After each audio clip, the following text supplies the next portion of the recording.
You have to be in control of your emotions. You have to take a step back and you have to go, I'm not going to react. This person is pressuring me. They're saying these things. My natural tendency is to react, get my back up and bite back. No, I'm going to step back and I'm going to go, what's going to make them shut the fuck up? What's going to make them get out of my life? What's going to get rid of them? What's going to defeat them? If they're an adversary, I made that decision not to react, to get emotional. All right, now I have to think. If I do this, they're going to react this way. But if I surprise them with this angle, they won't know what to do, and then they'll react in a different way, and I'll be in control of the situation. I strategize. I go through a process of gaming out the possibilities here, and that's to be a strategist. Most of us, the 95% of us who aren't sharks, and I'm including myself in that category, it's very, very disturbing to suddenly enter that world and see all of that invisible power games on that no one's given you any advice for or helped you.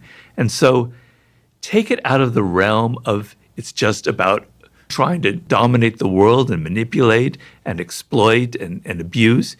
It's something inside of you. You have this need, and your suppression of it will only make you come out in passive ways. And you won't be able to control certain things. If you want to move people, if you want them to follow your ideas, if you want them to be more aligned with your politics or your ideas, you have to be subtle. You have to learn psychology. You have to learn certain aspects of how to almost move people without them realizing in certain directions, which is like the art of seduction. And if you're not interested in that, if you're just going to tell people what you think and what you're going to do, that means you're not interested in practical action. You're not interested in results. You're just interested in venting your own frustrations or your own anger.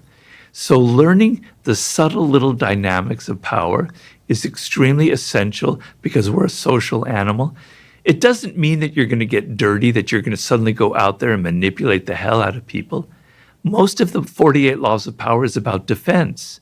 But how to defend yourself from the sharks out there, how to defend yourself from making classic mistakes, like outshining the master, like talking too much, like arguing with people instead of demonstrating your ideas, on and on and on. It's not an ugly thing. It actually makes you a better social individual. So that's how I like to frame it. It's very interesting. I think as a young guy growing up, it was so important to me to know where I fit in with my friend group.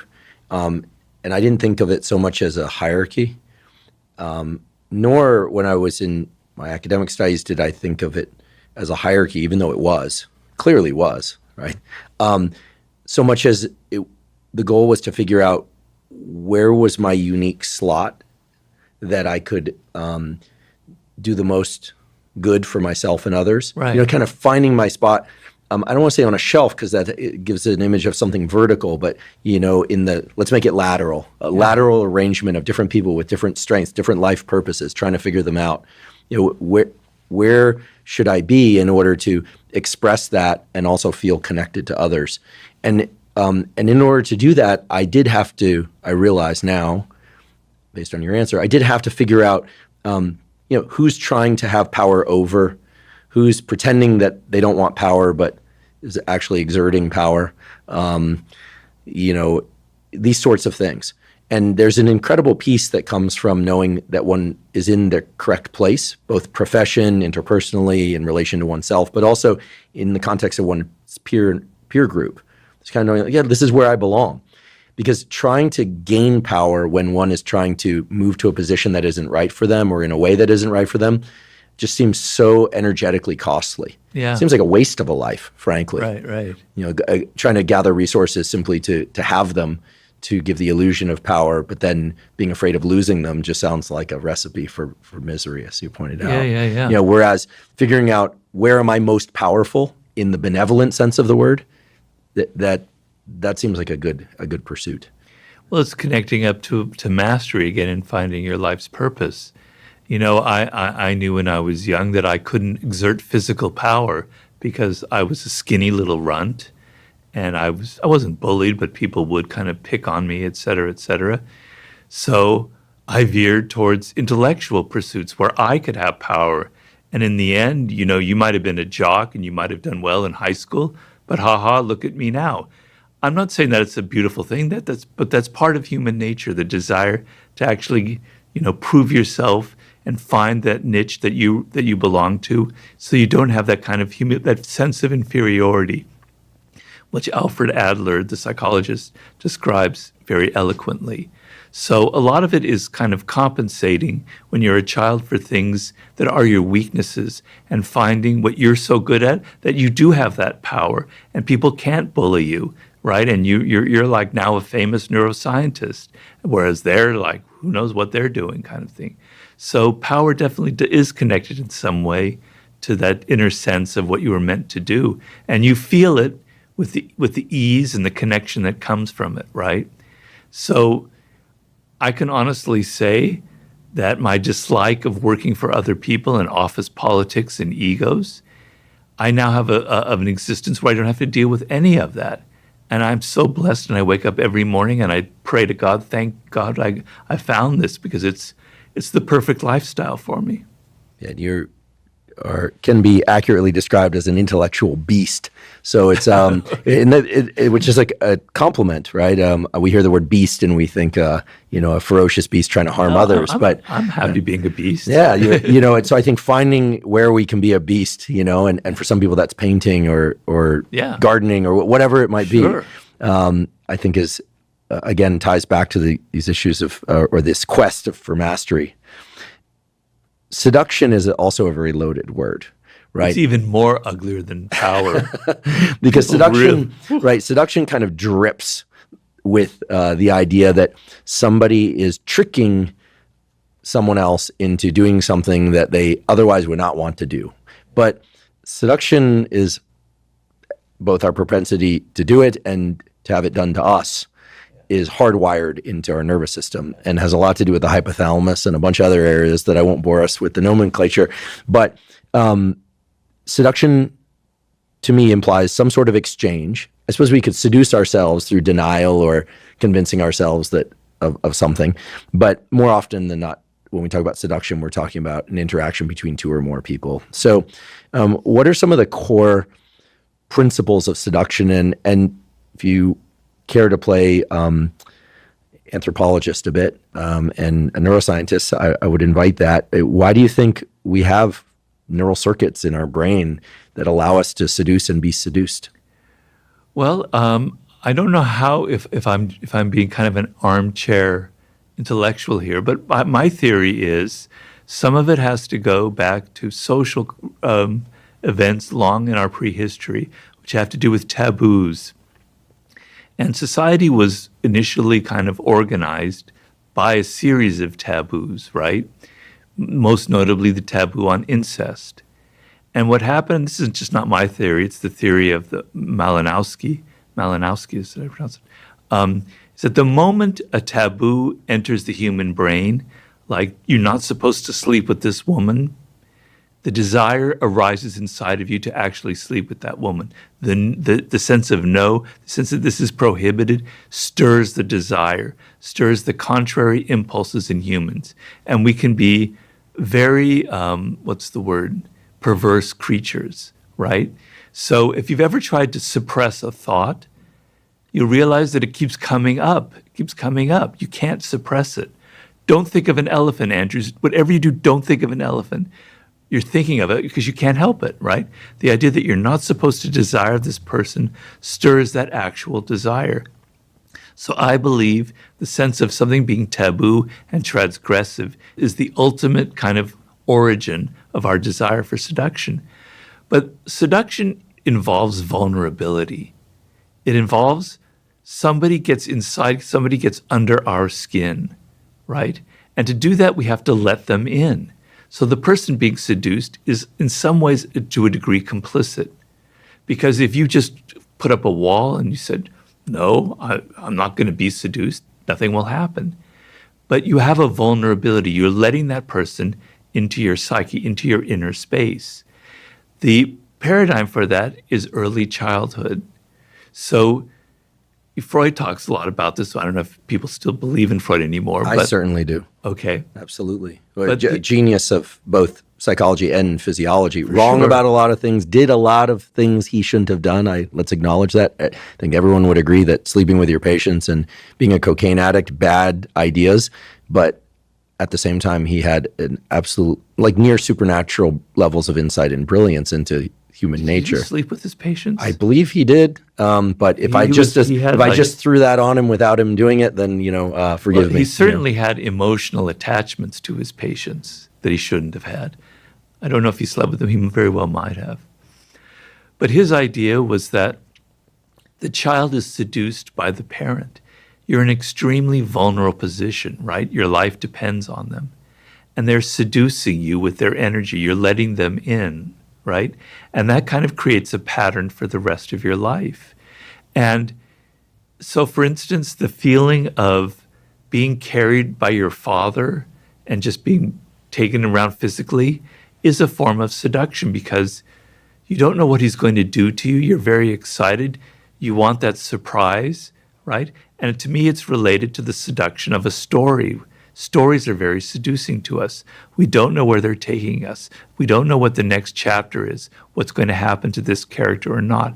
The surprise lowers our resistance and opens our mind up to what's going to happen next is a form of seduction. Fairy tales, the stories you were reading as a child, your interactions with your parents, they're deeply, deeply ingrained in you. You cannot be seduced unless you are vulnerable, right? And so I like to switch it around and get it out of the negative connotations. Being vulnerable is actually a positive trait. I think a lot of people now in the world today, because things are so harsh and invasive, that people have become too invulnerable.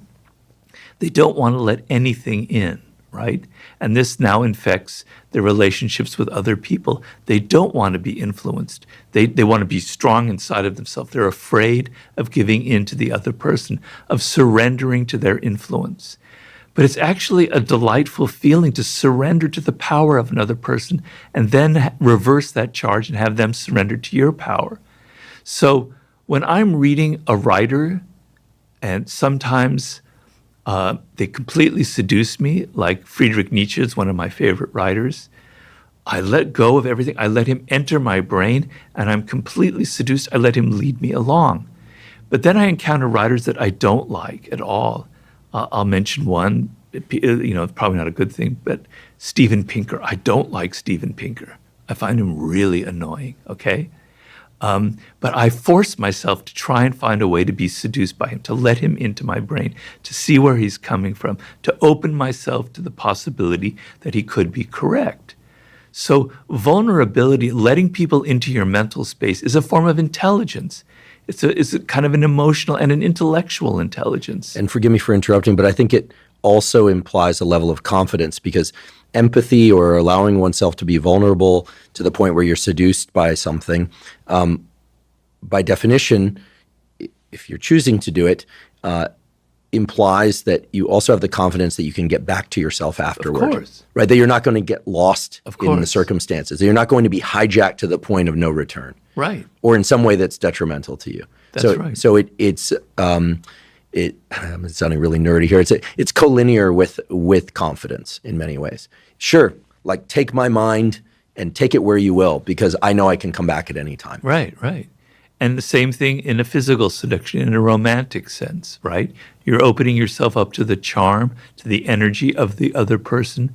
But if they start displaying dark energy and you see that they're abusive or something is wrong, you have the ability to retreat. Well, there it gets tricky. It gets very tricky. Well, because the attachment systems, which are also rooted in childhood, oftentimes can overwhelm one's ability to recover oneself. How many? If I had $1 for every time someone that I knew in my life saying, like, I know they're bad for me, but I just can't. Like, we just can't seem to disengage.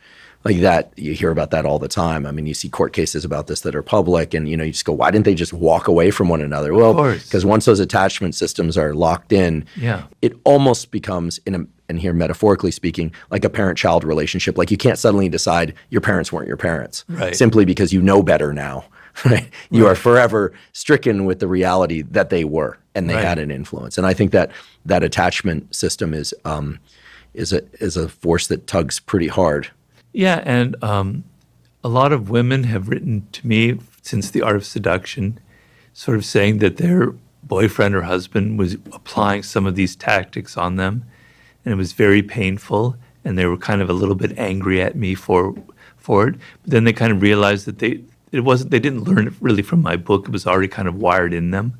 But that reading about these tactics and these strategies actually helped them to recognize what their husband or boyfriend was doing to them, the manipulation and the games that were being played. Do men write to you and talk about the seductive adornments that women have used to bring them into relationship as well, or are you typically hearing from women? I mostly hear from women complaining about men and how they've abused them and how they used some of the strategies. I don't deny have a slightly nefarious edge to them, because I didn't want to write a book about seduction that doesn't have that taboo element, because I say seduction involves the taboo, and I didn't want to censor myself. But female to male seduction clearly also exists. Very much It's so. less often. I acknowledge that it's less often is it physically abusive, but right. I mean, from an early age, both boys and girls, men and women, are coached by society on the sorts of seductive tactics and adornments, right? I mean, everything from makeup, perfume, hairstyles, cars, watches, jewelry, expression, power displays of any kind. I mean, that stuff, the world's filled with that stuff. Yeah, but men are generally kind of happy when a woman seduces them, right? Unless they're after their money or something like that, which happens. But generally the sense, I talk about this in the first chapter about sirens, which I say is the quintessential archetype of the female seductress, the kind of half human, half bird creature on a rock singing so beautifully that you have to jump in the water and then they kill you. And so the idea is that men want to let go because men have to be so in control, so powerful. They have to project this image. They have a secret desire to let go and be almost dominated by a very powerful woman. A lot of men have that. And I talk about some of the most powerful men in history: Julius Caesar, Mark Antony, Joe DiMaggio, all these men, very masculine men who've fallen for very feminine, siren-like women and been completely dominated by them. And they actually kind of enjoy the process because it's like a sense of, I can let go. I can enter this totally sensual physical world, and it's extremely pleasing. It's like another realm outside of my kind of cold, masculine world, So I don't really get men complaining too much about women who've seduced them, honestly. It's usually the other way around. I'd like to take a quick break and thank our sponsor, Inside Tracker. Inside Tracker is a personalized nutrition platform that analyzes data from your blood and DNA to help you better understand your body and help you reach your health goals. Now, I've long been a believer in getting regular blood work done for the simple reason that many of the factors that impact your immediate and long-term health can only be analyzed from a quality blood test. Now, a major problem with a lot of blood tests out there, however, is that you get information back about metabolic factors, lipids, and hormones, and so forth, but you don't know what to do with that information. With Inside Tracker, they make it very easy because they have a personalized platform that allows you to see the levels of all those things, metabolic factors, lipids, hormones, etc., but it gives you specific directives that you can follow that relate to nutrition, behavioral modification, supplements, etc., that can help you bring those numbers into the ranges that are optimal for you. If you'd like to try Inside Tracker, you can go to insidetracker.com/Huberman to get 20% off any of Inside Tracker's plans. Again, that's insidetracker.com/Huberman. I've heard before, and I promise this is not an original idea that I'm pretending to have heard elsewhere, that my friend asked me to ask sort of question, that in all sexual exchanges, there's a power exchange. Definitely.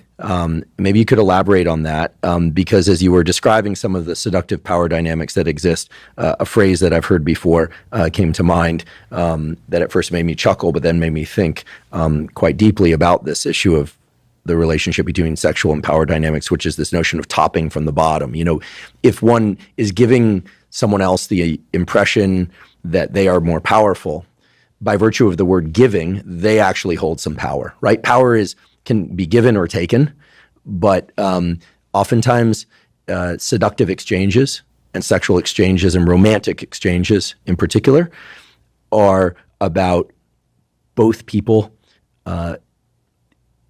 buying into a a temporary illusion. Let's pretend that you're in charge when actually I'm in charge. Okay, but I know that you think that you're in charge. Okay, let's just pretend none of that exists and just do X, right? And I think this is another example of covert contracts. And it's one that actually can potentially create a lot of problems post hoc, right? But I think the relationship between sex, romance, and power is an important area to explore in the context of this. Well, I wrote The Art of Seduction with the idea that it was an art invented by women. It was invented by women who had no power, essentially, socially, politically, in any sense of the word, in domestically, right? But the one power that they could wield over a man was through sex, some physical attraction. And so they developed this art of kind of luring a man into their world through various theatrical effects, Cleopatra being kind of the archetype of this, and then luring the powerful man into this world. He has the illusion that he's the one pursuing her, but in fact, she is the one controlling the dynamic. So oftentimes the person who appears to be the weaker one in the relationship, who's not doing the pursuing, is actually inviting the pursuing, is actually leading the other person on. So there's a lot of kind of appearance games going on, and you can never really figure out who exactly is in control of the dynamic. Because one person is like allowing the other person to lead them on, but the fact that you're allowing them is a degree of power, is a degree of control, right? So it's very hard to figure out. And sex and power and romantic relationships are very much intertwined in us, physically, emotionally, neurologically. You can't avoid it, right? And so I think it's kind of dishonest to say that none of that exists, that it's like that there's some egalitarian paradise out of there when it's really not wired in us for that kind of relationship. There's a recent scientific publication / factoid that I wanted to share with you in this context because I'd like your thoughts on it. David Anderson, who's a phenomenal neurobiologist, he's been a guest on this podcast before. He's a professor at Caltech, studies basically the functions of the hypothalamus. So things like aggression, mating, and things of that sort, and does it with great detail. He's a virtuoso of the hypothalamus.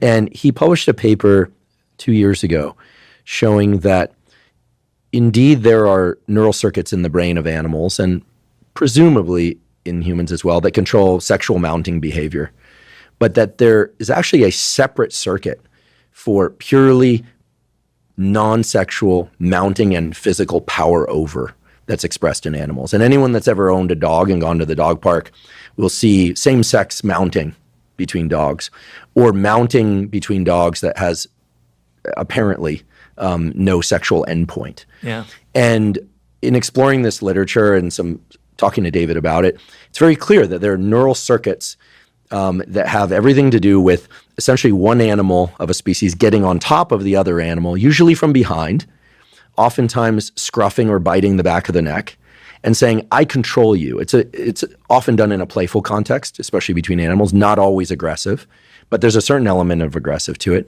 But it essentially says, I decide whether or not you are mobile or not for this moment. And and this is very important, I want to emphasize this is a circuit that is entirely separate from all of the reflexes associated with sexual behavior in males and females. I find this to be fascinating. And because we hear about power over, right? And we hear about power and we think about physical power over. But the idea that something as primitive as mounting, just like something as primitive as biting or as striking, has its own unique set of circuits in the brain, I think substantiates everything that you put in your books about power and maybe even seduction as well. So as I just kind of toss that out there for consideration, I wonder if you have any reflections on it. If not, feel free to just say, I don't, but of course. But to me, this was a really important discovery because I think everyone looks at mounting behavior and says, oh, that has to be sexual. And sometimes it's... I see what you mean. But it's not. That there seem to be a host of neural circuits in the brain that are really about defining who's on top, literally, that has nothing to do with sex. Yeah, I'm sure that's true. I've never read anything about that, but I can say that I wrote a chapter in my new book about love, and that's a different thing than seduction. And I was trying to come up with an idea of love that does have an element of equality, that doesn't have this power dynamic going on in it. Oh, I love that. And, kind of like the antithesis of my art of seduction, where I'm almost contradicting myself. And I was going into the biology of it and even into the physics of it. So there's a famous French biologist whose name escapes me. Sorry, I can't remember, from the 20s and 30s. And he was studying paramecium. And he was studying them, they're in these ponds, etc. And he said that there was these moments where these single-celled organisms were suddenly coupling. They were all joining together, just one to one, and they were absorbing the membrane of one inside the other. And then they would and then once one couple did that, all the paramecium started joining up together. Then they would sink to the bottom of the pond. And paramecium don't reproduce through sex. They reproduce through dividing themselves, right? Self-reproduction. And so he was saying that the desire to couple, to connect to someone so deeply where one is absorbed in the other, is biologically wired into us. It goes back millions and millions and millions of years, and it's a desire, essentially, a biological desire for love, right? And it's an energy that permeates although it's not just about power and hierarchies, and that he was showing other creatures that had something similar going on. And, in physics, we talk about entanglement, and we also talk about, matter. If matter isn't opposed by a lot of kinetic energy, it joins together. Particles join together to form matter, et cetera, et cetera. So there's something in the universe that's trying to connect things to each other. So there's this kind of energy that exists in the world where we have a deep need to connect to somebody outside of those power dynamics, right? Where there's a degree of equality, where we're drawn to each other, and we let go of the ego games, we let go of the playing, we kind of surmount our own physiology, our own hypothalamus, and we engage in this, I call it love sublime. And it involves the physical part. The sexual part is the trigger for it. Because when you have sex with someone, your body is suddenly permeable to their energy in a way that you cannot control. It releases all kinds of chemicals in the brain that are very powerful. And oftentimes that sense is too powerful and you react and you're afraid of it and you pull back. But if you don't react and you go further, then the mind also becomes permeable to the other person and their energy and their desire. And so then it kind of creates a spiraling effect where the physical and the mental connection reaches this state that I call love sublime. Now, it's an ideal. It doesn't really exist that much out there in the world today, but there are stories in history that illustrate it, and I believe that is a biological necessity for us to feel a deep, deep sense of connection. We normally ascribe that to religion, to God, etc. But I maintain the essence of love, the model for love, is between two human beings, straight or homosexual, doesn't matter. And that feeling of surmounting our own neurology, our own system, and entering this zone is deeply, deeply satisfying. We all want it. And it has to involve letting go of the power dynamics, and everything being equal. It's not that the other person is exactly like you. You recognize their difference. But as far as being worthy of attention, as being worthy and respected, you leave all of that other stuff outside. So there is a zone that's possible that's outside this power dynamic that we're talking about. I'm excited that you're writing about this. So this is for your next book. Yeah. I'm very excited. I couldn't help but think of some of the parallels between what you describe and what we're observing nowadays in the landscape of politics and social dynamics, where clearly there is no setting aside of egos. People feel both sides feel attacked. Everyone in between feels confused, like, why do I have to pick a side? And there seems to be no hint of a future where people are setting down their swords, which means, if we were to go with your earlier definition, which I like a lot, that nobody feels safe enough to be vulnerable enough to allow the union of people to occur, which is just a way of rewording, a bunch of other things, and not nearly as eloquently as you described it. But if setting aside of power dynamics and making oneself vulnerable is the key to accessing love in the romantic context, surely, but also in the societal context. I mean, what are the channels for that? I mean, I suppose there is the argument, not mine, that everyone should just take a boatload of psychedelics and see the interconnectedness of things. But that seems like an unrealistic route. I just don't see that being, 12th grade graduation curriculum. Nor do I think it would be healthy. To be clear, I think that we'd end up with a lot of expression of problems there. But short of a magic substance that could increase feelings of connectedness among everyone simultaneously, how are you going to save humanity, Robert? Well, because I'm concerned about young people in particular with hookup culture, with pornography, et cetera, et cetera. It's kind of rewiring the human brain, and we're losing what I was just describing. And I see particularly a lot of young people, and I don't blame them because they've grown up in a world that's very chaotic and very hostile. Could I say, I think it's, and not to be nitpicky here, but I love what you just said. I think, in my mind, things like that are hijacking the hardwiring of the brain. Okay. And I'm right, just, right. no, and I'm not, again, true. Forgive me, the audience is probably going, oh, You can't really rewire the brain right. like that. So. Well, I think we can expand and rewire upon our hardwiring, but so much of what you talk about in your books is about finding one's essence, but then also what I love about your books so much, among many other things, is that it's about that dance between the hardwiring and the possible of through effort. So anyway, forgive me for being... No, it's very accurate. So yeah, how do you get us out of this? Well, you're putting a big burden on me. I am, but I think you're up to it. Well, I try to do it in this chapter because I wanted to seduce the reader into the idea that this is something extremely pleasurable and extremely healthy.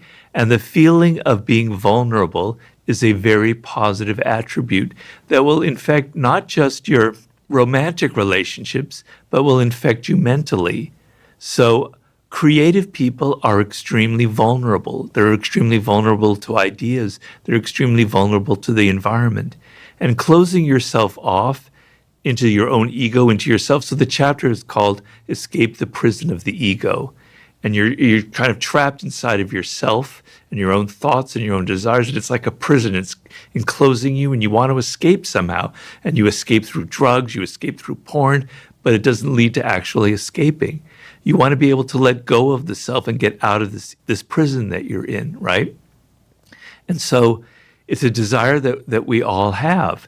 And so I wanted to frame it as this incredibly positive dynamic that you can engage in. And the ability to be vulnerable to other people, to open yourself up and to say that, yeah, they might hurt me, but I'm strong enough to take it. And if they hurt me, I'll learn from it and I'll rebound. And I know that's a bit naive on my part, but I want you to at least have that feeling, because a lot of young people write to me and they say, I can't fall in love anymore. I don't like that feeling. It makes the loss of control is too much. And a lot of that, their behavior patterns are in creating this sense of control, which you can have when you're locked inside of yourself. Hence, overindulgence in pornography, yeah, and masturbation, et cetera, as a way to avoid the understandable fear about interrelational dynamics. Yeah. Yeah. So, when you're young, you're idealistic, at least a lot of young people are, and you have these dreams and these hopes. And to let go of this possibility, which is deeply pleasurable and deeply therapeutic to the human animal as a social animal, it's like the highest form of interaction that we can have. So my strategy in that chapter was to paint such a wonderful portrayal of the pleasures that are awaiting you by letting go of your defenses, of letting go of all of your natural resistance factors and opening yourself up to other people is a key to not just a romantic relationship, but to career success, to mental energy, to creativity, to being open in general, right? And so I don't think I could have a wide, a huge impact, but we'll see when the book comes out. But I'm advocating that sense of opening yourself up to the universe, to the cosmos itself, as an energy that permeates the world. And so that you don't want to, the feeling of being closed inside of your ego, inside of yourself, I want to make it so you feel the pain of that, because you don't really feel the pain of it. You feel like it's comfortable for you. But I want to make it clear to you that it's not comfortable. It's deeply, deeply painful, and it's disconnecting you from some of the best experiences you can have in life. So I have that strategy.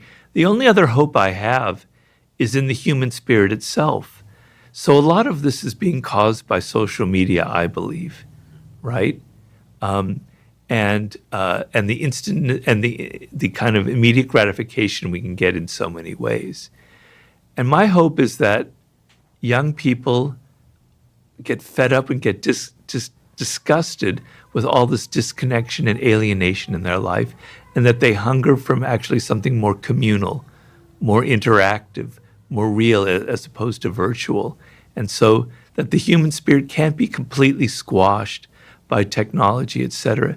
So I have that hope, because we've gone through these cycles before in history where people have become very invulnerable and very locked and closed. And suddenly there's an explosion, a creative explosion, like in the 1960s, like in the 1920s, like in 18th century Europe with the Casanova, where seduction reached its kind of apogee, etc. So it has kind of swung back and forth between these moments where humans get incredibly closed and bitter and partisan, and everything's conflict and everyone's divisive, etc., and suddenly it goes in the opposite direction. I have hope in that possibility, and I structured my chapter to perhaps sweep that a little bit along that tide and see if I can have any effect. Well, I think what you just described in conversations like it and that stem from it are likely to have a tremendous effect. I think it's exactly what's needed now, and certainly I'll be to amplify that message. I agree with everything you said, and not just because you're sitting here as a guest on this podcast, but because it's clear to me that while power dynamics and seduction are wired into our human relations since the beginning of time, that we have reached a very challenging period in our history. It's somewhat of a relief to me to know that it's happened before, but in a very different context. We hear a lot about the swinging back and forth of the pendulum.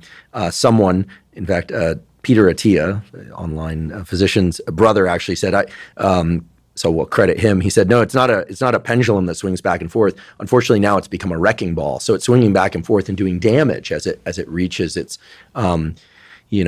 extremes. And I think that I also look forward to a time where people acknowledge the injustices around them and that have been done to them and others, and but somehow are able to transcend that. And the word that I'd like to pick up on there is the word justice. It was pointed out to me by someone I respect very much that having a sense of justice is a wonderful and important thing. And as humans, it's important to how we structure society. But I do think that a lot of the negative things that we see out there nowadays have something to do with the availability of ready availability of pornography, high density calorie food, et cetera, a bunch of things like that.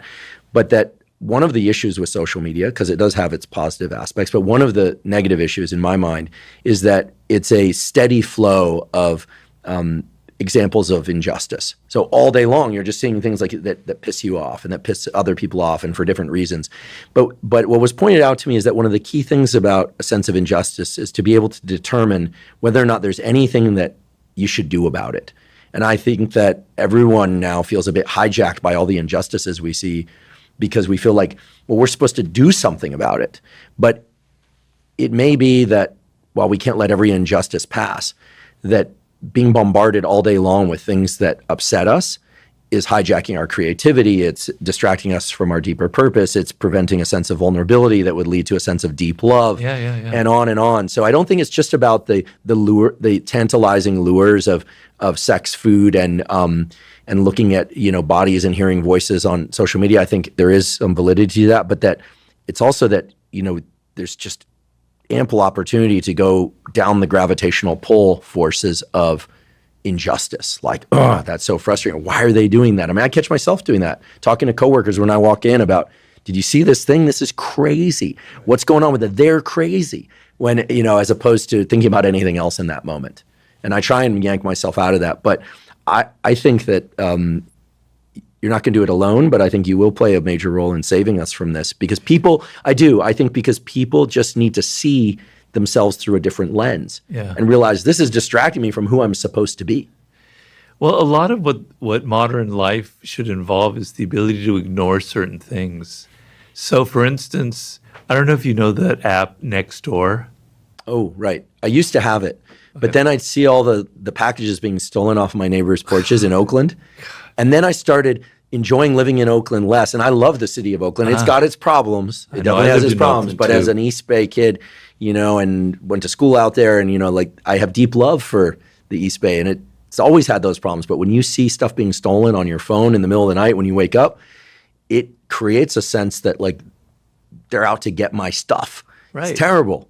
Right. And so I have it in my spam filter, but I look at it, and every headline is people stealing, somebody broke into somebody's house, this dog bit me, this is rabid dog going around, there's this homeless person that's yelling and attacking people, on and on and on. I feel like I'm living in this neighborhood, it's like Beirut or something in the 1980s. I can't even walk out my door. I don't look at Nextdoor anymore. I just ignore it. I don't open it ever. Because I know that they're designed algorithmically to put that in front of you every single time so that you click on it, because we respond to that kind of stuff naturally. We can't help it. So you have to be able to shut that stuff up and look at what you can actually control in your life. So I have this visceral dislike of what's going on in Ukraine, because I was in Ukraine recently and I feel I've identified very strongly with their struggle, right? And that outrage feeling, every time I read an article about it, it just drives me crazy. So the only thing is I stop reading as much as I can. I read things that are kind of rational and intelligent, and I send them money, and I donate as much as I can, and I help them practically. But I don't allow myself to get that kind of outraged feeling all of the time. So somebody has to write a book. Somebody has to instruct us in what to ignore and what to actually pay attention to. So there are things that you can control, injustices that are out there that you could control by voting, by amassing a movement, by dealing with climate change, not by trying to recycle every little thing in your house, but actually doing something really much more macro in the world, joining a cause. There are things you can do, and that's positive, and that's a way of channeling that kind of dark energy in you for a positive purpose. But it's totally disruptive, and it totally distracts you and weakens you and drains you of energy to fall into those rabbit holes and let yourself fall into them. So you have to learn the art of what to ignore and what not to pay attention to, and understand that you're wired to see those kind of red alert buttons on Facebook or on Nextdoor or wherever they are. And it's negative. It's like a candy rush, and you have to avoid it. And it's taking us away from our purpose, which we each have. I mean, I think to me that's the most deleterious aspect of it. Unless your purpose is to organize and be an activist. People ask me, I wrote a lot about, in my human nature book, about the shadow side of human nature. Right? And we all have it. We all have a dark side. We all have hidden aggression. We all have feelings of envy. We all have feelings of grandiosity. We all have aggressive impulses. How do you deal with it? And I say the way to deal is to channel it into something positive and pro-social. And that can be putting it in your artwork, venting that anger and that outrage in something that people kind of can identify with. Or it can be in organizing something. That could be your purpose in life, in actually doing something positive. So that's the only way that you could actually use that energy for some kind of actual life's task or purpose. You've been discussing lately a bit on some of your channels about masculine and feminine, let's say, roles, and crises of the masculine-feminine dance, as well as the crisis of masculinity per se, the crisis of femininity per se. Do you care to expand on that a bit? I think we could probably take 3-4 hours to explore all this in full. But I was struck by some of the things that you said, because I agree completely that just as we are not given a roadmap when we arrive in the world as to how to find our purpose, I think there's also a very conflicted roadmap that's thrown in front of us, and indeed conflicting multiple roadmaps about what it means to be masculine or feminine or some combination of both, which of course everybody is some combination of both, just to varying degrees. Well, yeah, so men have a feminine side to them, which if you try to repress it will come out in other ways. And women have a masculine side to them. I think Jung described this very well with the anima and the animus, which I think is extremely real. It's very, very confusing times for both men and for women right now. We don't know the roles that they're everything is just so fluid, and it's very, very difficult, particularly if you're young.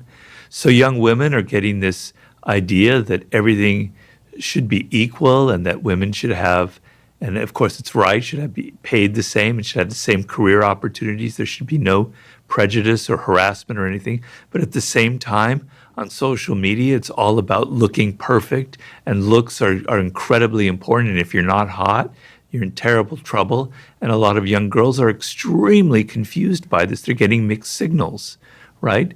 And boys are even in perhaps even worse circumstance where being masculine is seen as something negative. So we don't have any ideals out there anymore of what constitutes a good positive form of femininity and a good positive form of masculinity. In fact, we even think that there shouldn't be anything like that there's no such thing as being masculine or feminine or whatever. It's very, very confusing. And so, I think of masculine traits that I think are very positive and that should be out there to kind of counteract the sort of Andrew Tate seduction that a lot of young men are falling for. And it's a kind of an inner strength where you're sort of in control of your emotions. You're not invulnerable, et cetera, et cetera. But you can take criticism. You can take you can have moments of failure and you'll bounce back. But you have a kind of inner resilience and a kind of inner strength, a kind of a quiet calm that I think used to be exemplified in movie icons